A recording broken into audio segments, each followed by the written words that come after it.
In the summer of 64 AD, the greatest city in the world caught fire. It burned for 6 days, and then it burned for 3 more. By the time the smoke cleared, 10 of Rome's 14 districts were gone. 1 million people had nowhere to sleep. Thousands were dead. The air above the city was black for a week. Travelers on the roads outside Rome could see the glow from miles away, a smear of orange light against the night sky, like a second sunset that never went down. And the emperor? He was 30 miles away, playing music. To understand what happened that summer, you need to understand what Rome was. Not the Rome of marble columns and triumphant arches that we imagine today. That Rome, the clean white Rome of paintings and textbooks, never really existed. The real Rome was something else entirely. Something louder, something darker, something that smelled like fire and rotting fish and a million bodies living too close together in a city that had never been designed for any of them. 1 million people. That was the population of Rome in the 1st century. 1 million people crammed into an area smaller than many modern cities. The wealthy lived in sprawling villas on the hills, the Palatine, the Aventine, the Esquiline, with gardens and fountains and rooms that caught the breeze. But most Romans did not live on the hills. Most Romans lived in the valleys between them, in buildings called insulae apartment blocks, 5, 6, 7 stories tall, built of wood and cheap brick, and the kind of confidence that only comes from never having seen a building collapse on its own residents. The streets between them were narrow. Not narrow by modern standards, narrow by any standard. In some parts of the city, 2 people could not walk side by side. Carts were banned from the streets during daylight hours because there was simply no room for them alongside the foot traffic. At night, when the carts came back, the noise was so constant and so violent that the poet Juvenal complained he couldn't sleep. The city never stopped. The city never quieted. The city was a living thing that breathed and sweated, and occasionally caught fire and burned a neighborhood to the ground. Fire was not unusual in Rome. That is the first thing to understand. It was expected.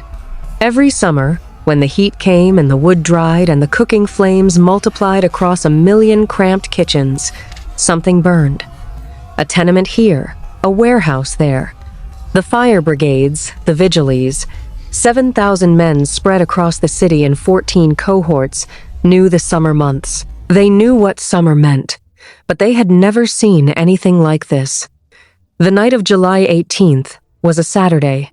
The city was restless. It usually was on summer nights. Too hot to sleep, too crowded to find peace anywhere. The Circus Maximus sat at the heart of the city, the great long oval of the chariot track, the biggest entertainment venue the ancient world had ever built. On a race day, 200,000 Romans packed into its stands. But that night, it was empty. The shops built into its outer walls, the food stalls and oil merchants and small traders who lived and worked in the shadow of the great stadium were closed. The lamps were out, and then something ignited. No one recorded the moment. No one was watching. Whatever started it, a lamp left burning, a spark from a kitchen, an accident, or something else entirely. Within minutes, the flames were moving. The summer wind, dry and constant, the same wind that had been pressing against the city for weeks, pushing the heat down into the narrow streets, took the fire and carried it north, into the Palatine, into the Forum, into the neighborhoods that had stood for centuries, that had survived wars and floods and the occasional riot, that had never imagined they could simply cease to exist in a single night. People woke up to screaming. That is how it always starts. Not the smell of smoke, the smell came later. First the screaming, other people's panic bleeding through the walls of the building you were sleeping in, the sound that tells your body something is wrong before your mind has caught up. Then the heat. Then the glow through the shutters. Then the moment when you understood. They grabbed what they could, a child, a coin purse, the deed to a property that would not exist by morning. A family idol, small and bronze, and carried through 3 generations, and they ran. Into streets that were already packed with other people running, streets so narrow that the crowd became its own obstacle, that the panic of escape became indistinguishable from the panic of being trapped. The fire moved faster than they did. It jumped across alleyways. It climbed the sides of buildings. It found pockets of stored oil and erupted upward in columns of flame that lit the whole sky. The vigils fought it. They tore down buildings in the fire's path to create gaps it could not cross, a brutal, necessary tactic, destroying homes to save neighborhoods. Sometimes it worked. That night, it did not work. The wind was too strong. The buildings were too dry. The fire was too fast. By dawn, whole districts were gone. Not damaged, not partially burned. Gone. The stones of the road showing through the ash. The outlines of walls that no longer had anything above them. The occasional chimney standing alone in a field of rubble like a finger pointing at the sky.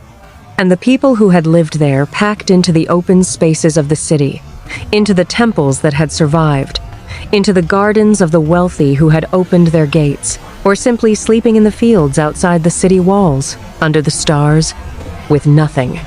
Nero was in Antium when it started. Antium was his birthplace, the coastal town 30 miles south of Rome, where he had built a private villa that he loved more than the city. He was young, 26 years old, in the 10th year of his reign, and he was not in Rome. When the reports reached him, riders coming hard down the Via Appia, covered in dust and the smell of smoke, he came back. That part is not disputed. He returned to the burning city and he did what an emperor was supposed to do. He organized relief. He threw open the Campus Martius, the great open field north of the city, to the displaced. He opened his own gardens. He brought in food from Ostia and from the neighboring towns, and he ordered the price of grain lowered so that those who had lost everything could still eat. The ancient sources record this. Even the ones who hated him record this. And then the fire stopped briefly, and then, driven by a new shift in the wind, it started again. This time in a different district. This time in a direction that pointed suspicion toward the people who were supposed to be fighting it. Some witnesses later claimed to have seen men not fire victims, not residents, not panicked civilians, men with torches, moving deliberately. Men who, when challenged, said they were acting on orders. Whose orders? They did not say. The second wave burned for 3 more days. When it was finally over, the accounting was staggering. 3 of Rome's 14 districts had been completely destroyed. 7 more were heavily damaged. Only 4 had come through intact. The temple of Jupiter Stator was gone. The temple of Vesta, the sacred heart of the city, the flame that had burned since the founding of Rome, had been extinguished for the first time in living memory. The archives, the artwork, the irreplaceable things that a civilization accumulates over 7 centuries and cannot replace, burned. And within months, Nero announced his plans for reconstruction. It would be, he said, a new Rome. A better Rome. Wider streets. He mandated minimum widths that would have been impossible in the old city. Fire breaks between buildings, height limits on the insulae, stone and brick construction instead of wood. It was, by any measure, a sensible and far-sighted urban planning initiative. The kind of thing that a responsible emperor, confronted with a disaster, would undertake. The people of Rome noticed something else. In the middle of the new city, in the space where 300,000 Romans had lived before the fire cleared the land, Nero was building a palace. Not a palace in the way that word is usually used. Not a large house, or a complex of official buildings, or even the kind of sprawling residence that other emperors had built on the Palatine Hill. Something different. Something that had no precedent in Roman history. Something that, when people finally understood the scale of what was being built, made them stop and reconsider everything they thought they knew about the man who ruled them. He called it the Domus Aurea, the Golden House. It covered 130 acres of the center of Rome. To put that in perspective, the entire city of ancient Athens would have fit inside it. It had its own lake, not a decorative pool, not a reflecting pond, but a lake large enough for boats, surrounded by buildings designed to look like a small city. A stage set of civilization built for the amusement of one man. It had forests, it had vineyards, it had farmland, inside the city. For no practical reason except that Nero wanted to look out of his window and see fields. The rooms were decorated with frescoes so detailed and so innovative that artists would still be studying them 1,500 years later. The dining rooms had rotating ceilings that opened to shower guests with flowers and perfume. The walls were inlaid with mother-of-pearl and semi-precious stones. The floors were heated. The baths were supplied with both salt water and sulfur water, piped in for medicinal purposes. And at the entrance, at the point where the Golden House met the city, where a visitor first understood what they were approaching, stood a statue. And at the entrance, at the point where the Golden House met the city, where a visitor first understood what they were approaching, stood a statue. Bronze, 130 feet tall. The height of a 12-story building. A figure modeled on the sun god Helios, but with the face of Nero. The largest freestanding bronze statue the Western world had ever seen. It caught the light in the morning and threw a shadow across the city at dusk, a shadow shaped like an emperor. When it was finished, Nero walked through his new palace and said, according to the sources, and the sources may have been editorializing, he said, "Good. Now I can finally live like a human being." Rome heard that and did not forget it. The rumor had been circulating since the ashes were still warm. Nero had started the fire. It was too convenient. The land cleared, the palace built, the old city swept away to make room for a new one with an emperor-sized hole in its center. The rumor had no proof. It may have had no truth. But it had logic, and in the absence of answers, logic is what people reach for. Nero needed to redirect the anger. He chose the Christians. They were, at this point in Roman history, a small and poorly understood sect. They had been in Rome for perhaps 30 years, a community that had grown around the teachings of a Jewish preacher executed in Judea during the reign of Tiberius. They kept to themselves. They refused to participate in the public religious rituals that held Roman society together: the sacrifices, the festivals, the worship of the imperial cult. They spoke, in whispers, about the end of the world, about fire coming to judge the wicked. To Roman ears, that last part sounded suspicious. Nero arrested them. The Christian sources and the Roman sources agree on what followed, even if they disagree on the details. Christians were brought before courts and tortured until they named others. The named ones were brought in and tortured until they named more.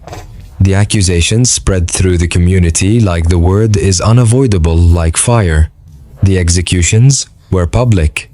They were spectacular. They were designed to be watched, because Nero understood that the people of Rome needed to see something. They needed to see guilt punished. They needed to see an explanation embodied in suffering flesh, needed to believe that the fire had a cause and the cause was being dealt with. Christians were sewn into animal skins and thrown to dogs in the arena. They were crucified along the roads leading into the city, turned into landmarks, warnings, signposts of imperial displeasure. They were covered in pitch and set alight at night, human torches illuminating Nero's garden parties, the emperor watching from above, while below him, people burned for the second time that summer.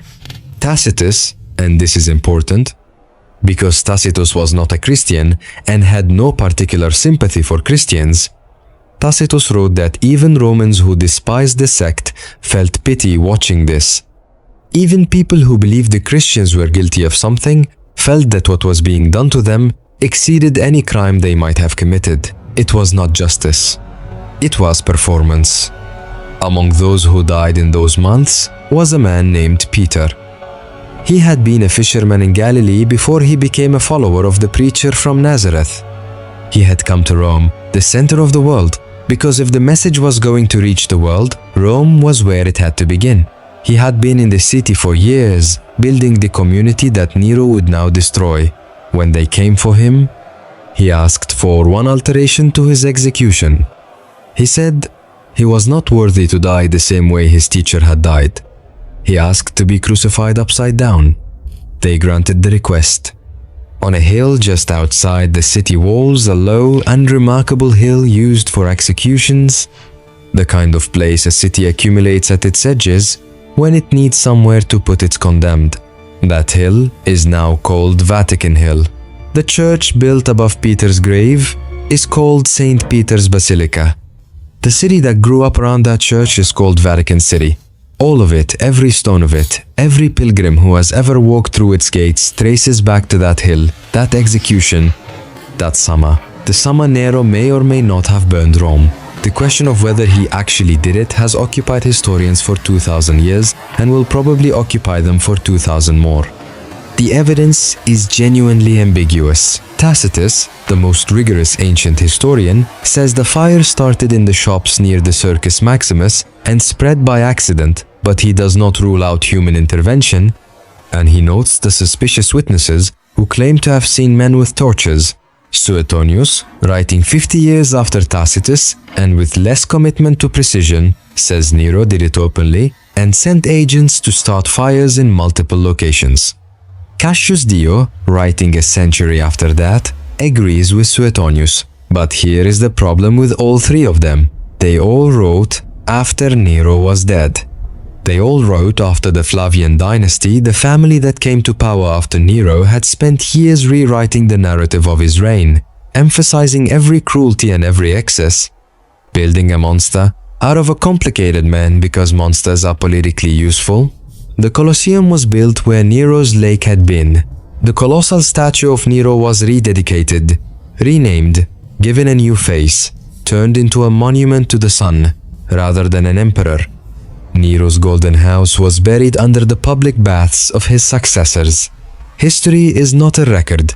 History is an argument, and the people who make the argument are always the people who survived. Nero did not survive. In 68 AD, 4 years after the fire, the General Galba rebelled in Spain. Then the General Otho. Then the General Vitellius. The legions that had fought Nero's wars began to ask each other why they were still fighting for him. The Praetorian Guard, the elite soldiers whose entire purpose was to protect the emperor, quietly reached the conclusion that their futures were elsewhere. The Senate declared Nero an enemy of the state. That meant he could be killed on sight by anyone without legal consequence. It meant his property was forfeit. It meant his name would be struck from public monuments. It meant everything he had built would be reassigned, renamed, repurposed. He fled Rome in the night. 4 servants went with him. They rode east from the city in the dark, without torches, without the imperial guard, without the trappings of power that had surrounded him since he was 17 years old. He hid in a villa owned by a freedman named Phaon, 4 miles outside the city. A shallow hole had been dug in the garden, a hiding place, or perhaps something worse. He lay in the garden of that villa and listened. In the distance, he could hear the hooves of horses on the stone road. The soldiers sent to bring him back, getting louder, getting closer. He had a blade. He knew what it was for. He knew what was expected. But he hesitated. The sources all agree on this. He hesitated for a long time. He said things, fragments recorded by the servant who was present, fragments that may have been polished by the writer, who later set them down, but fragments nonetheless. He said, "How ugly and vulgar my life has become." He pressed the blade to his throat and then did not press further. The hooves were very close now. A servant named Epaphroditus helped him. His last words, according to Suetonius, were, "Qualis artifex pereo?" What an artist dies in me. He was 30 years old. Rome was rebuilt. It took years, but it was built back better than before, in some ways. The new building codes that Nero had mandated, the ones that people had mocked as an attempt to cover up his guilt, turned out to be genuinely sensible urban policy. Wider streets, fire breaks, stone construction. The Rome that emerged from the ashes of 64 AD was more durable, more ordered, more survivable than the Rome that had burned. The Golden House did not last. Nero's successors stripped it efficiently: the marble, the bronze fittings, the decorated panels, anything valuable and portable. Vespasian drained the lake and began building the Colosseum on its bed, a gift to the Roman people, a deliberate act of symbolic reclamation. The palace itself was buried, literally buried, filled with rubble and built over, the foundations used as the substructure for new baths and new temples. Centuries passed. The Golden House became a rumor, then a legend, then a story that people weren't sure had ever been true. The hill above it grew gardens. Children played on it. The city expanded over it and forgot what was underneath. Then, sometime in the 1480s, a young Roman walking on the Esquiline Hill fell through the ground. He dropped into a cavern, a vast, decorated cavern, its ceiling covered in frescoes.